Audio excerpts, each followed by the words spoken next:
Hey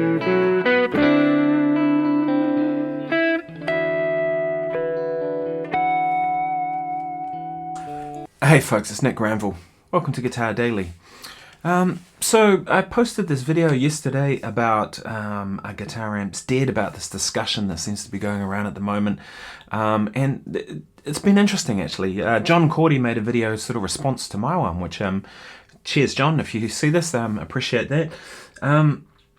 Yeah, interesting. I've read a lot of the comments under his video, and I've read a lot of the comments under my videos and stuff, and there's sort of one conclusion I've come to out of all of this, and that's what I thought I'd talk about today.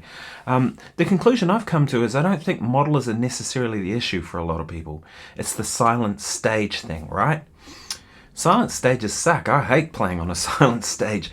About the only time it really seems necessary to me is the theatre shows. And I talked about that in yesterday's video. If you haven't seen that, then go and check it out. But, you know, the theatre shows, it's necessary. You know, when I did just mention, I just finished We Will Rock You, and we had about 40 headset microphones on stage. So you have to have a silent stage, so to speak. A drummer in an ISO booth, percussion down the other end. 3 keyboards, all direct, guitars direct, bass direct, and that's how they could get all those mics open on stage, running around, all the rest of it, and not get the major feedback issues you'd have, right, if the band was kind of raging. But that's about the only time, really, that it needs to be a silent stage, right? For rock gigs, it sucks to be... Why would you ever want to have a silent stage for a rock gig? Doesn't make any sense to me. Now, I'm not saying it needs to be really loud on stage, but you want some kind of energy from it, right? So I played a blues gig in the weekend, and I just took my little Fender FR10, Fender FR10, and that was all I needed, and I actually turned it up pretty loud. Like, I like playing loud, right? And I think that's the thing with the modeler that I appreciate in those kind of situations, right? Is that I can be more precise with how I want to use it. So the harmonica player on that gig, Neil, he was running a little Fender Blues Junior through his harp. He was having real problems with it. He had to get it to a certain volume to get it to overdrive, you know, a sound like that sort of breakup. It's not, I'm playing a different instrument, but you get the point, right? He's not wanting this, he's wanting bit of hair on it, you know. And he was also using a vocal microphone so that he could do a cleaner harp sound, and then he could do the dirtier harp sound through the amp. But he was having a real trouble because all of a sudden it's like the amp had to be at a certain level, but then we're in a bigger space, and so his amp, he was saying, it sort of felt a bit small, and then he wanted some in the monitors, and then the sound guy was having problems with feedback because you've got a microphone and all the rest of it. Whereas for me, I could dial mine in on my little Fender FR10 at exactly the volume I wanted it. And then if I needed more, I turned it up without changing tone or without anything. It was like super consistent. I was super happy with it. I took this guitar. We actually played the same show on a Friday night at a club in Wellington, the Wellington Blues Club. And I took my Telecaster, and I wasn't really that crazy about it, to be honest. This suited it much better, I think. Obviously because we're doing quartet, so drums, bass, guitar and harp. So why would you want to solo a silent stage in that instance? You know what I mean? It's like, I'm sure the sound guy didn't have me in the mix.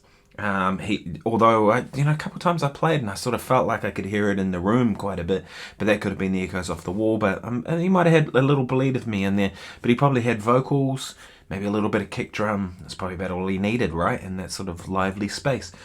And so same with rock gigs too, right? Now, different if you're on a pop gig, right? That's an interesting thing. Some of the comments I've seen in these comment sections, people have been like, oh, well, just don't let the sound guy tell you what to do. Really? Okay. So the thing is, like, most sound people are usually, in my experience, generally good people who want to get the best out of the situation, right? If you go in there and just steamroll over what they're trying to do, then that's not helpful, in my opinion. Better thing to do is to work with said sound person, right? Go and talk to them and say, and try and get a part where everybody's happy, so they can do their job to the best, because they want it to be good just as much as you do, right? But ultimately, really, you're there for two reasons. If you're hired by someone else, then you're there to keep that person happy, right? First and foremost, because it's their vision for the whole thing, right? And the audience, right? But the audience, again, they've come to see the person that you're backing. So therefore, it's about what that person's vision is. So ultimately, you're answerable to them. And the thing is, if they don't want raging guitar amps on stage, then don't do it, right? You know, you do whatever gets the gig done, right? That's always been my philosophy.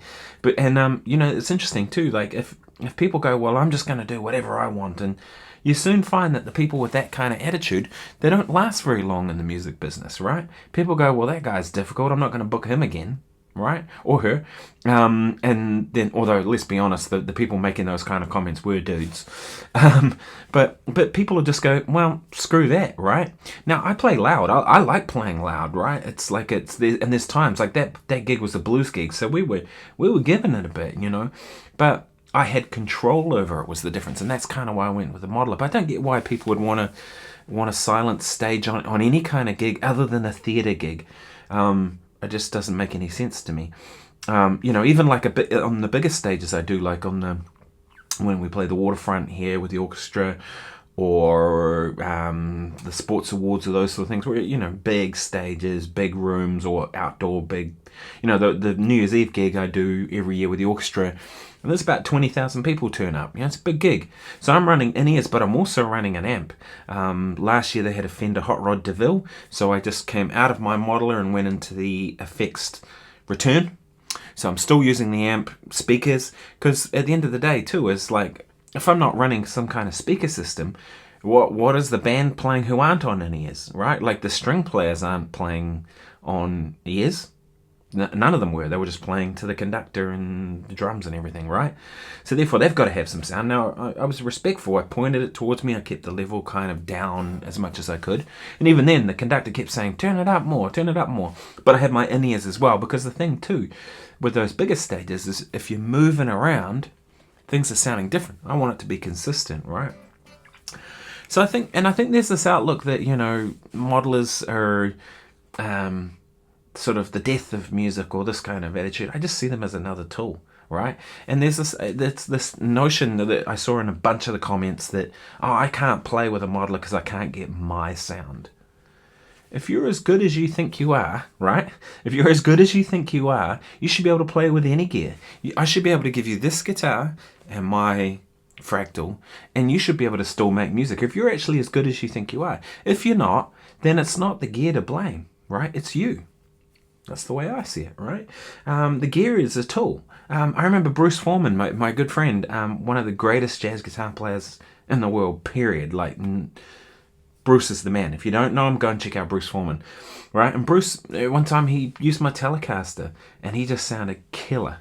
It was my Telecaster into a solid state Fender amp that was at the university when I taught there.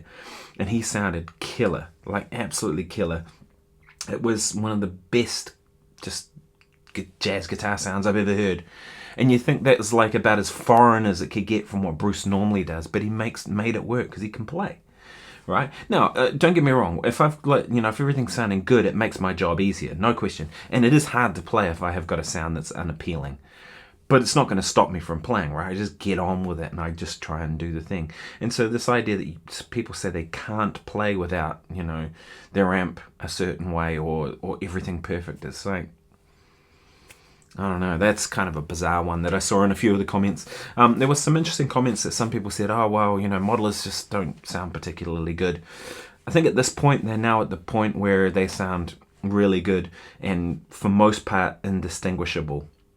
Right, I hear, I've done blind tests on this Guitar Daily before, where I played like a couple of, one with the modeler and one with the amp, one with the modeler type scenarios, and nobody correctly picked it. I think one person might have flipped it maybe, but most people couldn't tell which was which. You know, because they're different. I understand the feel thing and I understand the amp in the room. I like using amps for all of those reasons, right? An amp feels great to play. If I can crank an amp up and get a tone happening, it's great. It's awesome. It's the ultimate, right? That's what I'd rather. I'd rather every gig I could just take like 2 bassmans and just dime them. That would be fantastic, and have a bunch of pedals in front of me, and it would be set at the perfect level to run with the band. It would be filling the room. The sound man would be happy. But that's not reality, right? So I live in the real world, and the real world for me as a tech model is a lot of the time, because it gets the job done, and often gets the job done better. So that's that. Anyway, it's just some extra thoughts. I thought I'd continue this conversation. But I think the problem is not the model is for a lot of people. I think it's the silent stage thing. So take an FR. The Fender ones are really good. The red sound, which I have here at the moment, is really good.